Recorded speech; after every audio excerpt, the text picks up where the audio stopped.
Dans Isaïe 39, nous lisons que lorsque la nouvelle de la maladie d'Ézéchias et de sa guérison parvint à la cour de Babylone, des messagers furent envoyés avec des lettres et un présent pour Ézéchias. Ézéchias avait été destinataire de la grâce de Dieu, mais il fut incapable de passer le test de la grâce. La parole de Dieu déclare: Ézéchias en eut de la joie, et il montra aux envoyés le lieu où étaient ces choses de prix, l'argent et l'or, les aromates et l'huile précieuse, tout son arsenal et tout ce qui se trouvait dans ses trésors. Il n'y eut rien qu'Ézéchias ne leur fit voir dans sa maison et dans tous ses domaines. Ézéchias 39:2.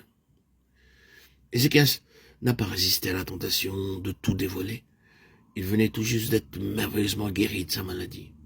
Et sans nul doute, se sentait très mis en valeur en pensant que bien peu de personnes dans le monde avaient une expérience semblable à la sienne. À qui Dieu avait-il accordé un signe semblable à celui d'Ézéchias attestant sa prochaine guérison? Le soleil avait reculé de 10 degrés.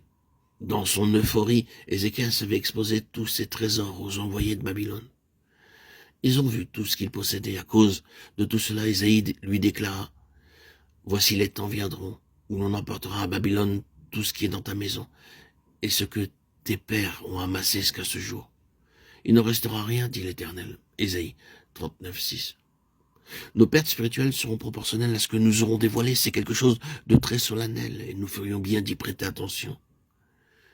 Il est regrettable que de nombreux croyants ne puissent pas s'empêcher de dévoiler leur expérience. Un jour, un frère a dit ceci: beaucoup de frères tombent malades et quand ils sont rétablis, ils donnent leur témoignage. J'aimerais bien être malade d'une grave maladie et que Dieu me guérisse. Ah si, je pourrais dire quelque chose à la prochaine réunion de témoignage. Quelle était donc la motivation de ce frère? Pouvoir donner son témoignage. Il désirait faire une expérience afin de pouvoir en parler. Cette façon superficielle de se conduire cause de sérieuses pertes chez les enfants de Dieu. Elle leur enlève toute réelle possibilité de faire des progrès spirituels. Que dire après cela? Ne devons-nous pas rendre témoignage de la grâce de Dieu? Paul l'a fait, et de nombreux enfants de Dieu de génération en génération l'ont fait aussi.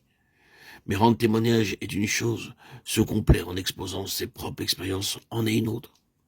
Quel est notre objectif dans le témoignage? Cherchons-nous à édifier les autres, ou recherchons-nous le plaisir de parler? La satisfaction de nous entendre parler et le désir d'aider les autres sont deux choses totalement différentes.